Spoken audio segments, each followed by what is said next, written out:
शाळेच्या आवारात आणि शाळेच्या आउटस्कर्ट म्हणजे भिंतीपासून, ज्याला आउटर साइड ज्याला म्हणतो, त्यापासून 50 मीटर पर्यंत, ज्याला HFSS अन्नपदार्थ म्हणतो, त्याची विक्री, जाहिरात, विपणन, मोफत वितरणास प्रतिबंध घातलेला आहे. I repeat, and this is very important issue. शाळेच्या आवारात म्हणजे शाळेच्या प्रिमायसेसमध्ये आणि within 50 meters outskirt of the boundary. आता बाउंड्री कोणती?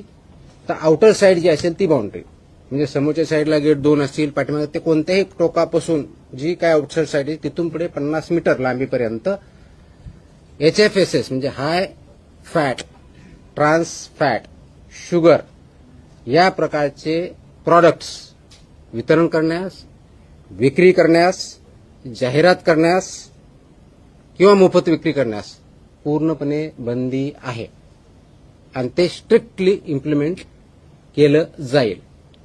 त्याच्यामुळं या बाबतीचं इम्प्लिमेंटेशन तिथली लोकल अथॉरिटी, विशेष करून मुख्याध्यापकाचे, ज्याला शाळा प्रमुख असं म्हणतो, किंवा प्रिन्सिपल असेल तर प्रिन्सिपल, कारण हे आदेश 12वी इयत्ता 12वी पर्यंतच्या शाळाची डेफिनेशन 12वी पर्यंत आहे आणि हे लागू होतं 22 महिन्याच्या मुलाच्या पासून सुरू होतात. 22 महिन्याच्या मुलापर्यंत लागू नाही, तिथून पुढे म्हणजे अंगणवाडीमध्ये जे मुलं येतात तिथून पुढे चालू होतं. ते 12वी पर्यंतच्या मुलं इथपर्यंत हे आदेश लागू आहेत.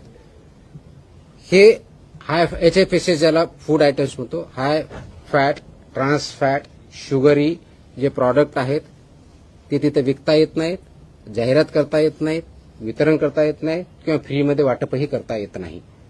आणि म्हणून त्याचं इम्प्लिमेंटेशन लोकल लेवलला प्रिन्सिपल, त्यांची स्कूल आणि ती स्कूलमधली जी कमिटी असते त्यांनी करायचं आहे. जास्त मीठ, साखर, संतृप्त चरबी व ट्रान्सफॅट असलेल्या अन्नपदार्थ शालेय परिसरात मज्जाव केलेला आहे. हे ऑर्डरमध्ये आहे. मज्जाव केला मीन्स प्रिव्हेंट केला. सर्व शाळांना हे लागू आहे. ह्या शाळांमधील कॅन्टीन, टकशॉप, मध्यान्ह भोजन केंद्र ज्याला मिड डे मील स्कीम आपण इम्प्लिमेंट करतो ते, वसतिगृहातली स्वयंपाकगृह आणि सर्व अन्न पुरवठादार जे आहेत, वैद्य, यांचा परवाना आणि नोंदणी अनिवार्य आहे. म्हणजे काय? शाळेमध्ये जे कॅन्टीन असेल किंवा जे मिड डे मील स्कूलमध्ये जे प्रोव्हाइड करतात ते असतील किंवा अंगणवाडीमध्ये जे कॉन्ट्रॅक्टर असतील, यांना हे फक्त फसाई लायसन्स असणारेच असू शकतात. जर नसतील तर त्यांना लायसन्सवालेच अपॉइंट करावे लागतील. विदाऊट लायसन्स होल्डर यांना आपल्या स्कूलमध्ये किंवा कॅन्टीनमध्ये किंवा अंगणवाडीमध्ये फूड सर्व्ह करू शकत नाहीत, हा त्याचा अर्थ आहे.